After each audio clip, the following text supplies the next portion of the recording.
मैं सहायता के बारे में एक छोटी सी बात बताने वाली हूँ। 18 सितंबर के दिन मैं तीज का व्रत की थी और मंदिर गई थी। मंदिर में मैं इतनी ज़्यादा लाइन था कि मतलब नीचे अगर मैं अपने हाथ से थाली रखती पूजा की तो कोई मतलब किसी के पैर से गिर सकता था, इतनी भीड़ थी। इसलिए मैं थाली नीचे नहीं रख पा रही थी। सजा हुआ थाली था मेरा, लाइन में खड़ी थी। लेकिन इसी समय मैंने देखा कि एक भाई साहब हैं, वो बगल में मंदिर के पीछे बेलपत्र था, पेड़ तोड़ रहे थे। फिर क्या हुआ कि मैं देखी उनको तो थोड़ा लाइन से हट के गई, भाई साहब थोड़ा मेरे को भी दे दीजिए ना, ज़्यादा नहीं तो एक ही दे दीजिए बेलपत्र। तो उन्होंने मेरे को क्या कहा कि आप आके तोड़ लो ना। मैं बोली बहुत अच्छा, थैंक यू। फिर क्या हुआ कि वो तो हट गए, लेकिन मैं अब बेलपत्र कैसे तोड़ूं? एक हाथ में तो थाली है, दूसरे हाथ में दूध की लोटा है, और फिर अगर मैं नीचे रखती हूँ तो पता नहीं नीचे रखने में मुझे कुछ अच्छा नहीं लगा।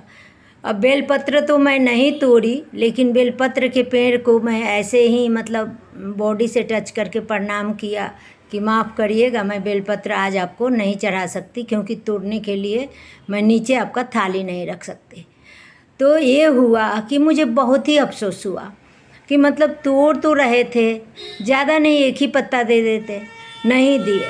लेकिन हमें उनको धन्यवाद मैं मन से बहुत की, और हमें ये सीख मिला कि जैसा उन्होंने किया वैसा हमें किसी के साथ नहीं करना चाहिए। वो अपने तरफ से ठीक ही बोले कि मैं खड़ी ही तो थी, लेकिन उन्होंने इतनी बिजी लाइफ है कि वो मेरे दोनों हाथों को नहीं देखे कि मेरे दोनों हाथ खाली नहीं है। और मैं दूसरी बार नहीं की, क्योंकि बात में कहीं बात बिगड़ ना जाए, बोलते कि नहीं हम नहीं देंगे या बात बढ़ जाए, इसलिए हमने बात को नहीं बढ़ाया।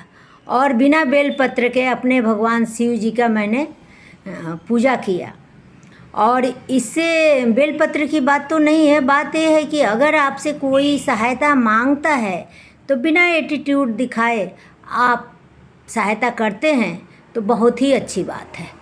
तो इसलिए किसी की भी सहायता ज़रूर करनी चाहिए, चाहे वो छोटी सी बेलपत्र हो, या किसी ने फूल मांग दिया, या किसी ने बोला कि बहन जी या भाई साहब रास्ता किधर है, जानते हैं तो सही बताइए, अगर नहीं जानते हैं तो बस बोल दीजिए कि हम नहीं जानते हैं।